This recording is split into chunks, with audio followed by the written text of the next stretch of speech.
Hello friends, today we learn how to plant reproduce in chapter reproduction in plant for EVS। तो आज जो है आपके EVS का फर्स्ट चैप्टर स्टार्ट किया जा रहा है जिसका नेम रिप्रोडक्शन इन प्लांट्स है। तो चैप्टर स्टार्ट करने से पहले इसके अलावा कुछ चीज़ें हैं जो हमें जाननी चाहिए। Reproduction means reproduction in plant का मतलब ये होता है कोई प्लांट अपनी संख्या में बढ़ता कैसे है। दैट एक पौधे से दूसरा नया पौधा, फिर उससे दूसरा नया पौधा, इस तरह से एक पौधे से कई पौधे तैयार होते हैं। तो किस तरह से होते हैं, उसकी प्रोसेस क्या होती है, वो जो है इस चैप्टर में हम डिटेल में रीड करेंगे। So let's start. Getting started में as you have already studied in the previous classes, name the different parts of a plant। यहाँ पे ये जो ब्लैक बॉक्सेस दिए गए हैं इसमें आपको आप पिछली कक्षा में जो आप रीड कर चुके हैं प्लांट के डिफरेंट पार्ट जैसे लीव्स हो गया, स्टेम हो गया, उसे आपको यहाँ पे इन ब्लैंक्स में फिल करना है। तो इसे हम कर सकते हैं। हम स्टार्ट करते हैं आगे। We all know that our Earth is the only planet which supports the life। हम सभी जानते हैं कि हमारी धरती एकमात्र ऐसा प्लैनेट है, ऐसा ग्रह है जहाँ पे कि जीवन संभव है। ऐसा इसलिए है क्योंकि एक जीवन को सुचारू रूप से चलने के लिए जितनी आवश्यकताएं होती हैं वो सभी हमारी इस अर्थ पर, हमारे प्लैनेट पर प्रॉपर अमाउंट में अवेलेबल है, मौजूद है। However, for life to go on, all living things must produce most of their kind। फिर भी जीवन के चलते रहने के लिए, जीवन को आगे बढ़ाने के लिए यह जरूरी है कि दूसरे जीवों को उत्पन्न किया जाए। कहने का तात्पर्य, अगर हम सभी जानते हैं कि कोई भी जीव हो उसकी जो एज है वो लिमिट होती है, इसीलिए उसकी जो है हेरिडिएशन को आगे बढ़ाने के लिए यह जरूरी हो जाता है कि वो अपने जैसे दूसरे जीवों को उत्पन्न करे, जिससे कि जो लाइफ है उसकी जनरेशन है वो आगे बढ़ती रहे। This process of producing more of one's own kind is called reproduction. तो इस प्रकार किसी भी जीव का अपने जैसे एक से अधिक जीव को उत्पन्न करना, जिससे कि उसकी जनरेशन बनी रहे, इस प्रोसेस को हम रिप्रोडक्शन कहते हैं। जैसे कोई एक प्लांट है, वो उस एक प्लांट से कई सारे जो दूसरे प्लांट हैं वो जनरेट होंगे, डेवलप होंगे। तो यही प्रक्रिया जो होती है, यही प्रोसेस जो होती है प्लांट में, that is called reproduction. Thus, reproduction becomes an important process for the continuity of life on the earth। अर्थात इस धरती जो है जीवन को जारी रखने के लिए, उसकी कॉन्टिन्यूटी, निरंतरता को बनाए रखने के लिए जो रिप्रोडक्शन है वह बहुत इम्पॉर्टेंट प्रोसेस, बहुत महत्वपूर्ण प्रक्रिया बन जाती है। क्योंकि रिप्रोडक्शन से ही एक प्राणी से दूसरा प्राणी उत्पन्न होगा और इस तरह से जो हमारे अर्थ पे जो लाइफ है वो चलती रहेगी, कंटिन्यू रहेगी। Reproduction in plants is important not only for them but for animals and human beings also. जो प्लांट में रिप्रोडक्शन होता है वह केवल पौधों के लिए नहीं, अपितु हमारे लिए, आपके लिए, सभी जानवरों के लिए, जितने भी मनुष्य हैं सबके लिए जरूरी होता है।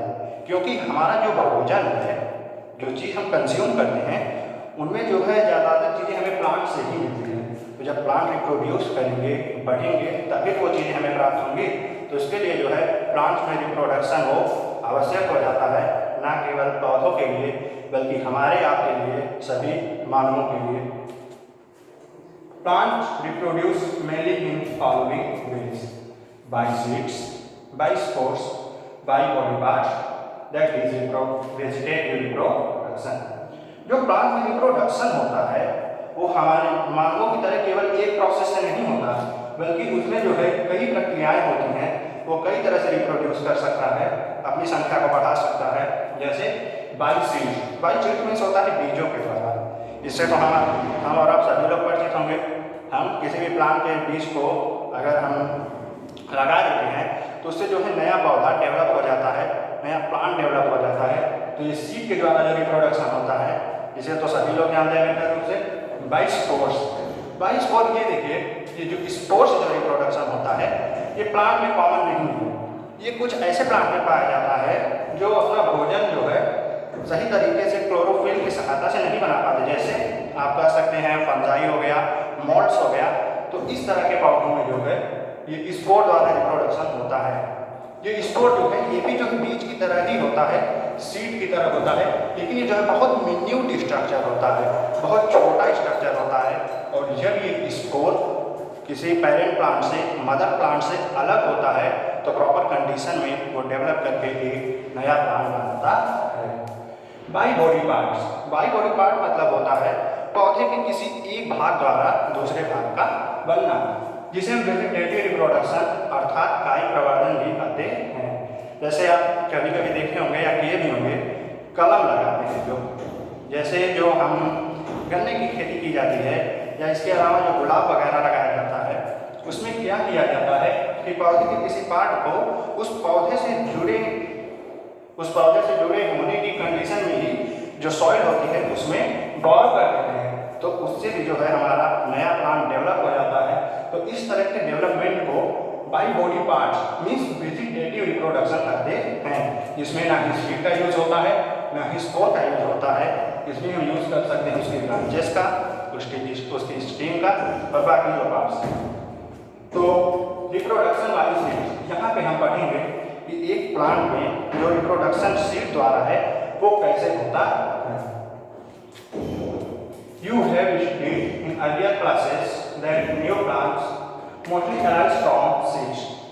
आप पिछली कक्षा में पढ़ चुके हैं या आप सामान्यतः जानते भी होंगे कि जो ज़्यादातर प्लांट हैं वो सीड द्वारा ही प्रोड्यूस होते हैं, सीड के द्वारा ही डेवलप होते हैं। The development of a seed into a seedling is not a single step process. अब जो सीड होता है उससे डायरेक्ट कोई नया प्लांट तो बन नहीं जाएगा, उसमें जो है कई प्रोसेस होती है ना। तो सीड से जो है उसमें सीडलिंग में कन्वर्ट होता है। सीडलिंग का मतलब हम आपको बता दें अंकुर, जिसे आप सामान्य भाषा में अंकुर कहते हैं। तो जब किसी सीड को हम बोरो करते हैं सॉइल में, जो सबसे पहली प्रोसेस उसमें होती है वो जो है सीडलिंग में डेवलप करता है। तो ये जो सीडलिंग में वो डेवलप करता है, सीडलिंग में कन्वर्ट होता है, वो ऐसा नहीं है वो तुरंत हो जाता है, वो एक ही चरण में पूरी होने वाली प्रक्रिया नहीं है, उसमें भी जो है कई स्टेप होते हैं। A seed has to go through a number of steps to be a fully grown plant. एक बीज को एक संपूर्ण पौधा बनने के लिए कई स्टेज से होकर गुजरना पड़ता है। वो स्टेजेस जो है यहाँ पे भी हम आपको डिटेल में समझाएंगे। Before understanding this process, let's first understand the structure of a seed. अब इस प्रोसेस को जानने से पहले कि कैसे एक सीड एक प्लांट में कन्वर्ट होता है, डेवलप करता है, उसे जानने से पहले हमारे लिए ये जानना जरूरी है कि जो सीड है उसका प्रॉपर स्ट्रक्चर होता क्या है। क्योंकि अगर हम उसका स्ट्रक्चर जानेंगे तभी तो हम आपको समझा पाएंगे, बता पाएंगे कि जो है वो सीड कैसे जो है एक प्लांट में डेवलप हुआ। यहाँ देखिए, यहाँ सीड के बारे में कुछ इन्फॉर्मेशन दी हुई है। इसे जानने से पहले मैं यहाँ पे जो सीड का स्ट्रक्चर है वो आपको दिखा दें। ये देखिए यहाँ पे आपको सीड का स्ट्रक्चर जो है शो किया गया है। ये देखिए कोटाइलॉन, ये सीड पोड एंड ये एम्ब्रियो। इसमें जो है सीड में और भी बहुत सारे मिनरल के स्ट्रक्चर होते हैं। यहाँ पे आपको 3 स्ट्रक्चर जो है शो किए गए हैं।